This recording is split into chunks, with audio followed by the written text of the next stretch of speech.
आप सभी भाई बहनों का आध्यात्मिक ज्ञानात्मक चैनल की संध्या बेला ज्ञान कक्षा में एक बार फिर स्वागत है। आज की चर्चा का विषय है सुनो, समझो और तीसरा शब्द हमने लिखा है जुड़ो। क्योंकि देखिए, सुनना पहला एक कदम है। कदम का अभिप्राय देखिए, एक आरंभिक स्थितियां हैं। जैसे बच्चे देखिए प्ले स्कूल में पढ़ने जाते हैं, प्राइमरी कक्षा में उनका दाखिला हो जाता है। ये एक आरंभिक स्थिति है। नर्सरी कक्षा कहो, कुछ भी। देखिए, जब मनुष्य सत्संग करता है, बार बार क्यों कहा जाता है कि सत्संग करो, सत्संग करो। अक्सर एक साधारण मनुष्य ज्ञान के अभाव में सत्संग को केवल एक वृद्धावस्था के साथ जोड़कर अपने आप को एक अलग कर देते हैं। जबकि सत्संग का अभिप्राय क्या है कि सतोगुण का संग करना। क्योंकि प्रकृति के देखिए 3 गुण है, तमोगुण, रजोगुण और सतोगुण। शास्त्रों में ही कहा गया तमोगुण से 10 गुना अच्छा है रजोगुण है, और रजोगुण से भी 10 गुना अच्छा है सतोगुण है। तो फिर ऐसी स्थिति विशेष में हम अच्छे से यानी रजोगुण से जुड़ने। देखिए, तमोगुण से जब स्थिति रजोगुण की तुलनात्मक रूप से आती है, तो फिर आपको हमारे पास जब विकल्प हो कि तमोगुण को चुनना है या रजोगुण को चुनना है, तो फिर हम रजोगुण को चुनते हैं। जब रजोगुण और सतोगुण के बीच में चुनाव करना होता है, तो फिर हम रजोगुण को छोड़ के सतोगुण को चुनते हैं। और जब सतोगुण और विशुद्ध सतोगुण का जब चुनाव करना होगा, तब ऐसी स्थिति विशेष में देखिए हमें सतोगुण को भी छोड़ना होता है और विशुद्ध सतोगुण को पकड़ना होता है। हो सकता है ये शब्द आपको कुछ परेशानी में डाल रहे हो। देखिए, ये सभी स्थितियां जब हम सापेक्ष दृष्टिकोण से बात करते हैं, जबकि सतोगुण को तो हम बार बार जो उसकी शुद्धतम स्थिति ब्रह्म मुहूर्त को बार बार कहते हैं, ब्रह्म मुहूर्त में उठो, ब्रह्म मुहूर्त में उठो, सतोगुण का संग करो। और जब हम विशुद्ध सतोगुण के आगे बात करते हैं, तो फिर हम कहते हैं कि सतोगुण को भी छोड़ दो। ये सभी स्थितियां एक भावार्थ रूप में सापेक्ष दृष्टिकोण से बार बार कही जाती हैं।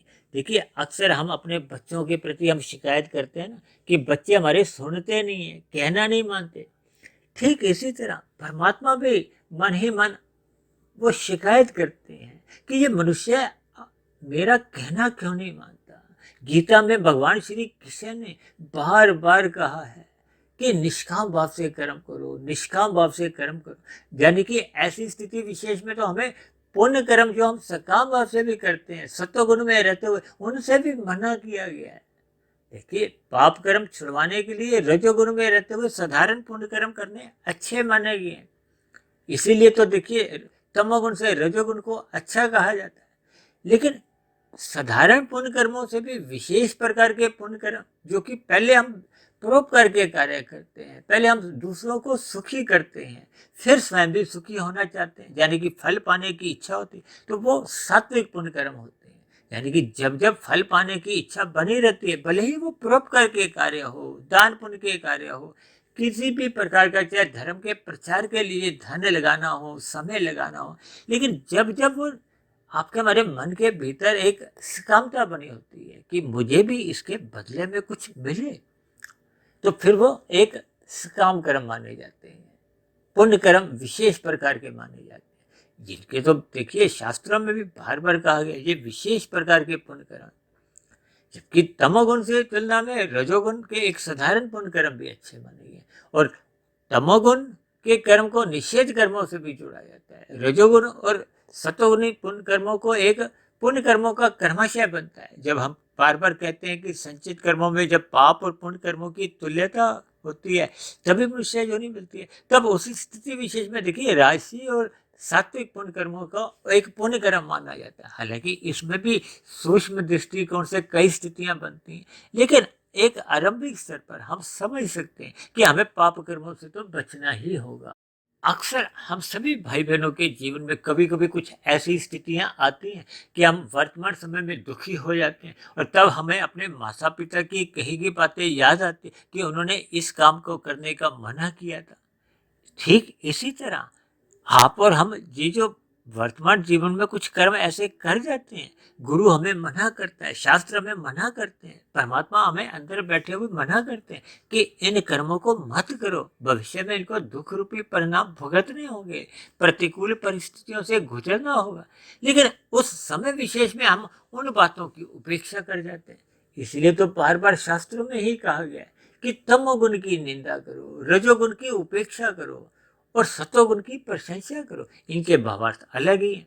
हालांकि मेरा मन में आ रहा है किसी दिन इस पर भी देखिए एक अलग से एक वीडियो बनाएंगे, क्योंकि आज की वीडियो के पीछे का कारण भी क्या है कि हमने देखिए कुछ दिन पहले हमने एक वीडियो बनाई थी, सुनता नहीं है, और उसके साथ ही हमने एक दुर्योधन शब्द लिखा था और दूसरी पंक्ति में हमने लिखा था सदा सुनता है, और साथ में हमने एक अर्जुन शब्द के साथ संबोधित किया था। तो इस वीडियो के बाद कुछ भाई बहनों के मुझे फ़ोन आए, किसी भाई बंधु के फ़ोन के जवाब में ही देखिए आज की वीडियो का नाम जो रखा है, सुनो समझो और जुड़ो। देखिए सुनना एक प्रथम एक कक्षा है। प्रथम कक्षा का मतलब जैसे हम गाड़ी चलाते हैं ना, पहला गियर डालते हैं। देखिए जब हम गाड़ी स्टार्ट करते हैं तो पहला गियर डालते हैं, फिर पहले गियर पे तो हम गाड़ी ज़्यादा देर तक चलाते नहीं, थोड़ी सी गाड़ी आगे बढ़ती है तो फिर हम दूसरा गियर डाल देते हैं, और दूसरे पे भी हम ज़्यादा लंबा नहीं चलते, थोड़ा सा आगे बढ़ते हैं, फिर हम तीसरा गियर डाल देते हैं, चौथा गियर डाल देते हैं। देखिए इनके भी एक भावार्थ समझने हैं। हमने गियरों से तो जुड़ना नहीं, क्योंकि अब बात कुछ सामने आई है, सुनो समझो जुड़ोगी, तो इसलिए मेरे मन में परमात्मा ने कुछ गियरों से एक संबंध जोड़ते हुए कुछ प्रेरणा दी। देखिए सुनना क्या है, जब हम पढ़ते हैं या सुनते हैं, ये सत्संग की स्थिति है, और इसका सुनने का भी प्राय देखिए श्रद्धा पूर्वक सुनने से। अब कुछ मनुष्य तो ऐसे होते हैं जो देखिए एक कान से भी सुनते ही नहीं, मन में इधर उधर कुछ और विचार उनके घूम रहे होते हैं, तब ऐसी स्थिति में सत्संग का कुछ भी प्रभाव उनके अंदर जाता ही नहीं, क्योंकि उन्होंने सुना ही नहीं है। जैसे कभी कभी बच्चे देखिए हमारी बातों को अनसुना कर देते हैं, मतलब एक कान से भी सुनते ही नहीं है, उसी को ही तो अनसुना कहते हैं। तामसी मनुष्य का भी ऐसे ही स्वभाव, वो सत्संग की बात को एक हल्के में लेता है और कभी कभी तो देखिए मजाक में भी ले लेता है। जबकि रजोगुणी मनुष्य देखिए सुनता है लेकिन मन से नहीं सुनता, मन उसका आंशिक ही जुड़ा होता है, मन से वो श्रद्धा पूर्वक नहीं सुनता, क्योंकि मन कहाँ होता है, संसार में होता है, विषय भोगों में लगा होता है। अब सत्संग करने आ जाता है, कभी कभी ऐसे राशि मनुष्य देखिए वीडियो सुनते हुए भी दिखाई देते हैं। ऐसे कितने ही मनुष्य होते हैं, देखिए कभी कभी हम कोई लेख लिखते हैं तो उस पर फटाफट लाइक के एक आ जाते हैं, और कभी कभी देखिए कमेंट्स में कुछ विचार लिखे हुए आ जाते हैं। हालांकि उन्होंने देखिए पूर्ण रूप से उसको पढ़ा नहीं होता, अगर पढ़ भी लिए तो उसको समझा नहीं होता। देखिए ये अलग अलग स्थितियां हैं, सुनना अलग स्थिति है, समझना अलग स्थिति है, फिर समझकर जुड़ना एक विशेष स्थिति होती है। और इसी बात को मैंने देखिए कार में गियर डालने की एक स्थितियों से समझा है कि पहले तो हमने सुनना है, श्रद्धा पूर्वक हमने पढ़ना है या श्रद्धा पूर्वक सुनना है, ये दोनों एक ही स्थिति है। यानी कि हमें श्रद्धा पूर्वक सत्संग करना है। समझने का अभिप्राय क्या है, जब हमने देखिए ध्यान से सुन लिया तो उस पर फिर हमें चिंतन करना है, मनन करना है। इस मनन करने की स्थिति का अभिप्राय मन के स्तर पर है। देखिए स्थूल शरीर के स्तर पर हमने आंखों से पढ़ लिया तो ये तो स्थूल शरीर की आंखें एक गोलक है, तामसी हैं। इसी तरह कानों द्वारा जब हम सुनते हैं तो ये भी एक तामसी एक कान है, स्थूल शरीर की एक गोलक है। लेकिन मन द्वारा उस पर फिर जब हम चिंतन करते हैं, विचार करते हैं, मनन करते हैं, तो फिर वो पहले से 10 गुना अधिक प्रभाव डालता है। और मैं तो देखिए श्रद्धा पूर्वक सुनने को 1% की सफलता कहता हूँ, और उसका जब हम मनन करते हैं, समझते हैं, विचार करते हैं मन द्वारा, बुद्धि द्वारा, उसको मैं उससे 10 गुनी अधिक सफलता कहता हूँ। या यूं भी कहो कि वो आपके हमारी 10% की सफलता है। और यही सफलता जब हम निरंतर मनन करते रहते हैं, 1 साल, 2 साल, 5 साल, 10 साल, यानी कि जब तक आपके हमारे मन बुद्धि से वो संस्कार बनता बनता कारण शरीर में जाके सेव नहीं होता। जैसे हम देखिए मोबाइल में किसी का फ़ोन नंबर लेते हैं, यदि हम उसको सेव कर लेते हैं तो हमेशा के लिए सेव हो जाता है। ठीक इसी तरह जब तक हम सुने हुए ज्ञान पर चिंतन नहीं करते, फिर चिंतन करते करते उसको मन से मान नहीं लेते। मानना क्या है कि मानते मानते आपके मारे कारण शरीर में वो एक शुभ संस्कार में जाके सेव हो जाए, स्मृति में चले जाए। वो पहले के जो बुरा संस्कार था उसको उसने अब उखाड़ फेंका है और उसके स्थान पर शुभ संस्कार बन गया। देखिए, इन सभी स्थितियों के हमें भावार्थ समझने होते हैं और इसी को ही मैंने देखिए जुड़ना शब्द से जोड़ा है। इसका अभिप्राय क्या है कि सुनना श्रद्धापूर्वक 1% की सफलता है और समझना 10% की, उससे 10 गुना अधिक। जैसे हम तमोगुण से 10 गुना अच्छा रजोगुण कहते हैं और रजोगुण से भी 10 गुना अच्छा एक सत्वगुण को कहते हैं। यानी बात को क्रमबद्ध तरीके से समझने के लिए आप सुनना जाना, हमने यदि श्रद्धापूर्वक सत्संग कर भी लिया तो वो भी क्योंकि स्थूल शरीर के स्तर पर है, इसलिए उसको भी हम आरंभिक स्थितियों में एक तामसी सत्संग ही कह सकते हैं। और जब हम उस सत्संग को देखिए यदि श्रद्धापूर्वक भी सुनते नहीं तो फिर तो वो देखिए एक जीरो की ही स्थिति मानी जाती है। हालांकि सत्संग में तो जाना अपने आप में एक अच्छा संकेत माना जाता है, शास्त्रों में भी इसकी प्रशंसा की गई है। भले ही आरंभिक स्थितियों में बेमन से ही सत्संग करो, लेकिन सत्संग करना चाहिए। और जो मनुष्य देखिए सत्संग करते ही नहीं है वो तो फिर देखिए माइनस की स्थिति है, हानि की स्थिति है। इन सभी स्थितियों को देखिए भावार्थ रूप में सापेक्ष दृष्टिकोण से अलग अलग अर्थ समझने होते हैं। अब यदि हम बीच में से ही कोई शब्द पकड़कर उस पर कोई निष्कर्ष निकाल देंगे तो फिर वो आपका हमारा एक भ्रम की स्थितियां बनने लगती। इसलिए तो बार बार कहा जाता है शास्त्रों को पढ़ते रहो, गुरु को सुनते रहो। यहाँ देखिए गुरु का अभिप्राय उस मायातीत महापुरुष से है जिसने परमात्मा का साक्षात्कार कर लिया।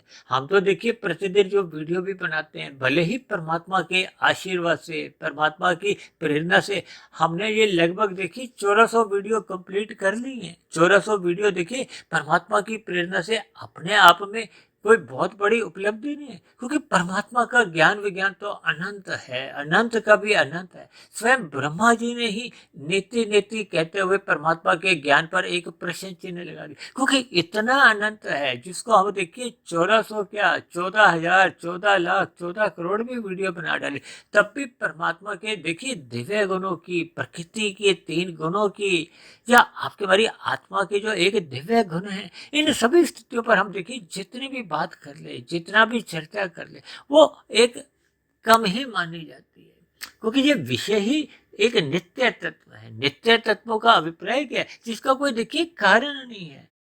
अब हम जब भी भौतिक विषयों पर कोई बातचीत करते हैं, अब भौतिक विषय तो देखिए उसका कार्य कारण का एक संबंध होता है, यानी कि उस पर एक सीमित एक चर्चा हो पाती है। जबकि परमात्मा के ये जो नित्य 3 सत्ताएं हैं, क्योंकि प्रकृति के 3 गुण भले ही जड़ हैं लेकिन ये नित्य सत्ता है। तमोगुण, रजोगुण और सतोगुण का, इनको भगवान श्री कृष्ण जी ने ही गीता में इस 3 गुणों के ज्ञान को गुणतम ज्ञान कहा है। और इन 3 गुणों से आपके हमारे 3 शरीर है, स्थूल शरीर, सूक्ष्म शरीर और कार्य शरीर। स्थूल शरीर ये 84 लाख प्रकार की योनियों की अलग अलग स्थिति है, और सूक्ष्म और कारण शरीर में हम जैसा जैसा कर्माशय बनाते हैं, जैसे जैसे संस्कार बनाते हैं, क्योंकि जब तक कारण शरीर में देखिए वो जो एक कारण है वो सुधरता नहीं है, उसमें एक सुधार नहीं आता, तब तक आपके हमारी देखिए परमात्मा से जुड़ना होता नहीं। इसके पीछे का कारण क्या है, क्योंकि कारण शरीर और आत्मा ये दोनों पास पास है। आत्मा स्वयं अपने आप में एक नित्य सत्ता चेतन स्वरूप है, ज्ञान स्वरूप है। जबकि आपको मैं ये जो प्रतिदिन हम जो ज्ञान की चर्चाएं करते हैं, आपको हमें ज्ञान लेने की कोई जरूरत नहीं है तकनीकी रूप से, लेकिन आपका हमारा ज्ञान ये आवृत हो चुका है। आवृत इसलिए हो चुका है क्योंकि आत्मा एक अणु तत्व है। अणु का मतलब एक देशीय से भी लिया जाता है, अल्पज्ञ से भी लिया जाता है, जबकि परमात्मा तो देखिए एक सर्वज्ञ तत्व है, सर्वव्यापी सत्ता है, एक अनंत स्वरूप सत्ता है। इसलिए परमात्मा तो देखिए परमात्मा की शक्ति पाकर ही ये जो प्रकृति के 3 गुण हैं या माया है ये कार्यशील होती है। जैसे यंत्र में कोई जब एक शक्ति का प्रवेश हो जाता है तो फिर वो यंत्र अपने स्वभाव के अनुसार कार्य करते हैं।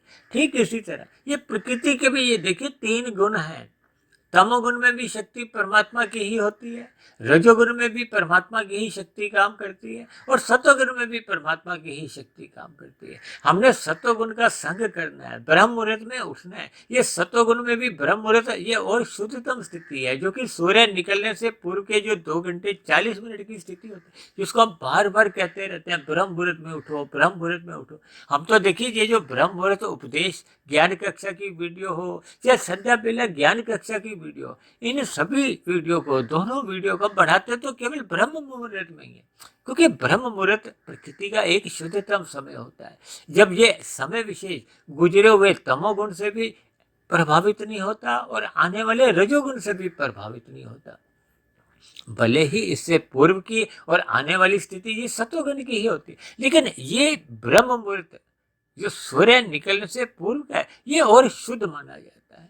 और जब हम शुद्ध की बात करते हैं तो परमात्मा की या आत्मा की वो एक मायातीत की स्थिति होती है, वो फिर प्रकृति के जो सतोगुण से भी एक मायातीत की यानी कि शुद्ध सतोगुण की स्थिति होती है। देखिए शब्दों के भावार्थ को हमने समझना होता है, अलग अलग सपेश दृष्टिकोण से उनके अर्थ बदल जाते हैं। इसीलिए तो देखिए हमने कुछ दिन पहले जो वीडियो बनाया था उनमें हमने सुनता नहीं को दुर्योधन के साथ इसीलिए जोड़ा था, क्योंकि दुर्योधन ने भगवान श्री कृष्ण की यदि बात माननी होती तो फिर परिस्थितियां कुछ और होती, फिर युद्ध ही नहीं होता। लेकिन अर्जुन ने भगवान की एक एक बात को, एक एक शब्द को अपने जीवन में निखारा, अपने जीवन में एक व्यवहार में लाए। इसलिए तो उसके साथ हमने क्या किया, सदा सुनता है और अर्जुन शब्द को जोड़ा, और सुनता नहीं को दुर्योधन के साथ जोड़ा। यानी कि हम अपने मिले हुए जीवन में जब जब गुरु की आज्ञा को मानते नहीं, हम शास्त्रों में कही गई बातों को अपने जीवन में ढालते नहीं, तो हम उस स्थिति विशेष में दुर्योधन बन जाते हैं। और जब जब हम दुर्योधन बन जाते हैं तो आपके हमारे जीवन में देखिए हार होती है, जैसे दुर्योधन की देखिए उस युद्ध विशेष में हार हुई। और जब जब हम देखिए परमात्मा की बात को सुनते हैं, आत्मा की जब आपके हमारे भीतर में आवाज आती है कि ये करो ये मत करो, तो हमें उस स्थिति विशेष से बचना चाहिए, जिसके लिए आत्मा या परमात्मा ही हमें मना करते हैं, गुरु मना करते हैं, शास्त्र मना करते हैं। फिर भी हम जब उन कार्यों को करते हैं तो फिर उनके दुख रूपी परिणाम आपको हमें भुगतने होते हैं, आपको हमें जीवन में हारना होता है। इन सभी स्थितियों को आपको हमें समझना होगा। इसीलिए तो मैंने देखिए कारण शरीर की स्थिति पे जब आपके बड़े शुभ संस्कार बनते हैं तो फिर आत्मा पे किसी भी प्रकार का कोई आवरण नहीं होता, आत्मा अपनी मूल स्थिति में आ जाती है। यानी कि आत्मा और परमात्मा का जो एक सजातीय संबंध है वो सजातीय संबंध पुनः स्थापित हो जाता है। आत्मा का परमात्मा से सजातीय संबंध का अभिप्राय चेतन सत्ता से है, क्योंकि आत्मा ज्ञान स्वरूप है और परमात्मा आनंद स्वरूप है। आनंद में ज्ञान नित्य बना रहता है, इसीलिए तो आत्मा को देखिए नित्य तत्व कहा जाता है कि आत्मा का जन्म मरण नहीं होता। इसका अभिप्राय क्या है कि ज्ञान नित्य बना रहता है, इसलिए आत्मा को सत्य और चित्त कहा जाता है और भगवान को सत्य चित्त आनंद कहा जाता है। और ये जो माया है, माया के 3 गुण हैं, इनको मात्र सत्य कहा जाता है, क्योंकि ये जड़ है, चेतन नहीं है। देखिए जब हम जड़ चेतन और परम चेतन के बीच का संबंध समझ जाते हैं तो यही एक ज्ञान का एक मूल रहस्य है कि हम इन सभी स्थितियों को ज्ञान पूर्वक समझ जाए। इसलिए तो हम बार बार कहते रहते हैं कि इन शास्त्रों का ज्ञान विज्ञान समझो, प्रकृति के किस गुण से हमने कितना कितना जुड़ना है। देखिए स्थूल शरीर तो एक तामसी है, इसकी कुछ आवश्यकताएं होती हैं, ये एक साधन है। तभी तो भगवान श्री कृष्ण ने आपके हमारे स्थूल शरीर को एक रथ की संज्ञा दी है, रथ की महत्ता समझाने के लिए। रथ की महत्ता देखिए समझाने के लिए का अभिप्राय कि ये साधना जो के अर्थ को समझाती है कि मनुष्य जीवन पाकर ही हम साधना कर सकते हैं, ये जन्म मरण के बंधन को समाप्त कर सकते हैं। क्योंकि साधना करते करते हमने अपने कारण शरीर को मायातीत की स्थिति में ले जाना है, यानी कि उसको मुक्त करना है। अज्ञानता के संस्कार, भोग विषयों के संस्कार को दग्ध बीज करना है, उनके स्थान पे शुभ संस्कार बन जाते हैं। शुभ संस्कार बनने का मतलब क्या है कि कारण शरीर पूर्ण रूप से शुद्ध हो जाता है। तो फिर कारण शरीर की कोई भी छाया कहो, परछाई कहो, आवरण कहो, मल कहो, वो आत्मा पे नहीं होता। आत्मा अपने मूल स्वरूप में लौट आती है और आत्मा और परमात्मा को तो पहले से ही संबंध था, वो पुनः स्थापित हो जाता है। ऐसी स्थिति में फिर मरने के बाद आपके हमारे भौतिक शरीर के जन्म लेने का कोई कारण नहीं है, क्योंकि कारण शरीर ही समाप्त हो गया। तो फिर 84 लाख प्रकार की योनियों का जो एक कार्य है वो कार्य संपन्न ही नहीं होता, क्योंकि जब कारण समाप्त हो जाता, जैसे स्थूल शरीर के स्तर पर आपको में रोग आते हैं ना, उसके पीछे का कारण होता है, डॉक्टर उस कारण को समाप्त करता है, तो रोग भी अपना दुख नहीं देता। ये दुख का कारण क्या है? ये 84 लाख प्रकार की योनियों में जन्म मरण, जब जन्म हुआ है तो उस योनि विशेष में जैसी जैसी स्थितियां होती हैं वो आपको हमें भुगतनी पड़ती है। अब मनुष्य योनि पाकर ही हम अपने मिले हुए जीवन को अंतिम जन्म बना सकते हैं, अन्यथा जैसा जैसा आपका हमारा कर्माशय होता है तो फिर ये मनुष्य योनि ही मरते समय आती जन्म बन जाती है। यदि उसमें पाप कर्मों का कर्माशय अधिक है तो फिर नीचे की योनियों में जाना पड़ता है। फिर नीचे की योनियों में उन्नति करते करते, उन्नति करने का अभिप्राय क्या है कि नीचे की योनियों में पाप कर्मों का कर्माशय घटता जाता है, घटता जाता है। वो एक स्थिति ऐसी आती है जब वो पुण्य कर्मों की बराबरी हो जाती है तो फिर पुनः हमारी पात्रता बढ़ जाती है मनुष्य योनि की। और आपको और हमारी तो देखिए मनुष्य योनि में हम आ चुके हैं, इसलिए मिले हुए जीवन का सदुपयोग करते हुए हमें योग की स्थितियां बनानी होगी। योग की स्थितियां बनाने के लिए सर्वप्रथम हमने परमात्मा का सत्संग श्रद्धापूर्वक सुनना होगा, पढ़ना होगा। फिर उस सुने हुए को, पढ़े हुए को हमने समझना होगा, समझते समझते हमने जुड़ना होगा। यानी कि जब कारण शरीर की अशुद्धियां हम समाप्त कर लेते हैं तो फिर आत्मा परमात्मा से जुड़ जाती है। यही एक 3 शब्दों का एक भावार्थ है। तो ऐसी सभी शुभ स्थितियां आपके हमारे जीवन में भी बने, यानी कि हम सभी भाई बहन श्रद्धापूर्वक सत्संग करें, उस पर मनन करें, उसको ध्यान से हम समझें और अपने जीवन में सकारात्मक परिवर्तन लाते हुए, यानी कि ब्रह्म मुहूर्त में उठते हुए, साधना करते हुए हम अपने कार्य शरीर को समाप्त करें, ताकि परमात्मा और आत्मा का मिलन हो। मिलन का अभिप्राय ये देखिए मोक्ष की स्थिति है, आनंद की स्थिति है। तो ऐसी सभी शुभ स्थितियां आपके हमारे जीवन में भी जल्द से जल्द घटने लगे, ताकि हम जन्म मरण के बंधन से मुक्ति पा लें। तो ऐसी सभी शुभ स्थितियां बनने के लिए मेरी ओर से आप सभी भाई बहनों को बहुत बहुत शुभकामनाएं। इन्हीं शब्दों के साथ चर्चा विशेष को यही विश्राम देते हैं। कल सुबह फिर मिलते हैं ब्रह्म मुहूर्त उपदेश कक्षा में। तब तक आप अपने आध्यात्मिक मित्र सुधीर भाटिया फकीर को इजाजत दें। आप सभी भाई बहनों को बहुत बहुत शुभ रात्रि और सुबह ब्रह्म मुहूर्त में उठने के लिए मेरी ओर से आप सभी भाई बहनों को बहुत बहुत शुभकामनाएं। फिर भी चर्चा संबंधित आपके मन में कोई प्रश्न हो, कोई मेरी कही गई बातों पे आपको आपत्ति हो, तो नीचे दिए गए कमेंट्स बॉक्स पर जाकर आप अपना प्रश्न, अपनी आपत्ति लिख सकते हो। तो चर्चा विशेष को ध्यानपूर्वक सुनने के लिए आप सभी भाई बहनों का बहुत बहुत धन्यवाद।